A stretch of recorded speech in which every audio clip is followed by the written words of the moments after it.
Equally importantly is the exercise we do together, the cross training to do together. अच्छा, जब सवाल पूछा गया ना इंडिया और चाइना के डिफेंस कॉपरेशन पे, तो मार्कोस साहब ने डायरेक्ट सीधी सीधी बात नहीं की। देखिए डिप्लोमेट्स जो होते हैं, याद रखिएगा, वो कभी भी किसी सवाल का जवाब सीधा नहीं देते, वो कभी कभी ना कभी तोड़ मरोड़ के अपने सवाल का जवाब देते हैं। अब मार्कोस साहब ने कहा कि हमारा कंट्री जो है वो किसी मुल्क के खिलाफ रिएक्शन नहीं करना चाहता, किसी मुल्क को अटैक नहीं करना चाहता।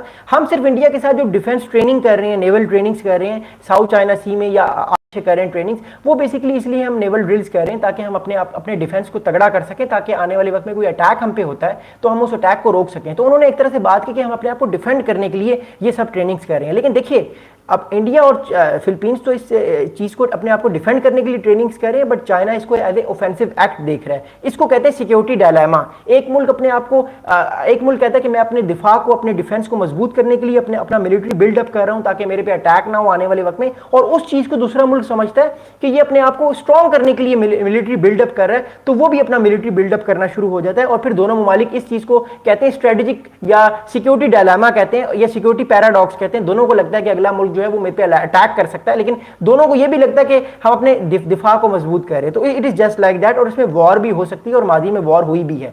अच्छा, अगली बात क्या, देखिए अगली बात यह है कि मार्को साहब से जब सवाल पूछा गया कि आप कौन कौन सा सामान लेंगे इंडिया से आने वाले वक्त में, तो उन्होंने ये नहीं बताया कि वो आने वाले वक्त में कौन कौन से मिसाइल्स, कौन कौन से फाइटर जेट्स और किस किस तरह की आर्टिलरी या नेवल सबमरीन्स ले सकते हैं इंडिया के साथ। लेकिन मैं आपको बात बताऊं, परसों जो सिग्नेचर्स हुए, 13 एग्रीमेंट्स पे साइन हुए हैं फिलीपींस और इंडियन गवर्नमेंट में, उसमें से एक और भी बड़ा इंपॉर्टेंट क्लॉज है कि इंडिया जो है वो सबमरीन्स बना कर देगा या सबमरीन्स डेवलपमेंट पे काम होगा या उस पर टॉक्स होंगी फिलीपींस और इंडिया के दरमियान। इसका मतलब यह कि आने वाले वक्त में इंडियन जो नेवी है वो फिलीपींस की नेवी को जो है वो सबमरीन्स बना के देगी। तो इट शोज कि चाइना इस चीज को बड़े गौर से देख रहा है, क्योंकि सारी बात है इंडिया ये सबमरीन्स बनाकर देगा, ये जो आबदोजे बनाकर देगा, जो अंडरग्राउंड आबदोजे होंगी फिलीपींस को, ऑब्वियसली ये सारी आबदोजे जो है ये कल को चाइना के अगेंस्ट यूज होंगी। तो चाइना इस चीज को बड़े गौर से देख रहा है, और ये दौरा 3 दिन का नहीं है, ये 5 दिन का दौरा है। ये दौरा परसों खत्म होगा, आज भी वो इंडिया में है, कल भी इंडिया में रहेंगे, परसों को जाएंगे, जो तो ये 5 दिन का दौरा है। अच्छा, अगली बात क्या, देखिए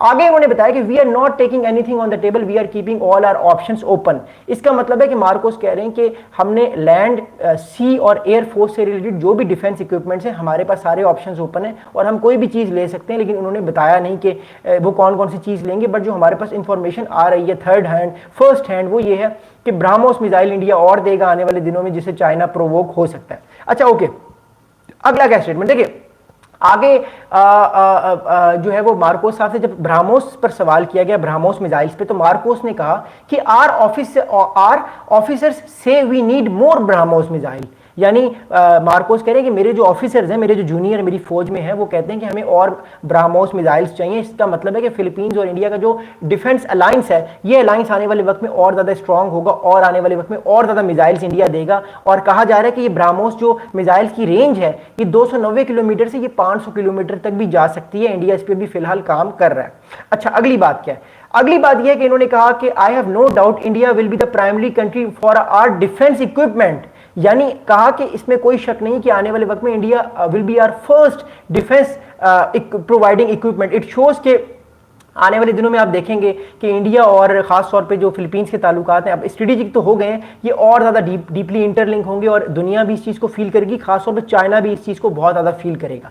अच्छा, एक और बड़ी इंपॉर्टेंट सवाल पूछा गया इनसे, जब ऑपरेशन सिंदूर की बात की गई कि ऑपरेशन सिंदूर के बारे में इनका क्या जो है वो राय है, खासतौर पर जो पाकिस्तान इंडिया का कॉन्फ्लिक्ट हुआ। देखिए एक बात तय है, फिलीपींस ऑपरेशन सिंदूर को लेकर और पाकिस्तान इंडिया के को लेकर जो फिलीपींस का स्टांस है वो हमें नजर आया, इसराइल का स्टांस भी नजर आया कि ये सब इंडिया के साथ हैं।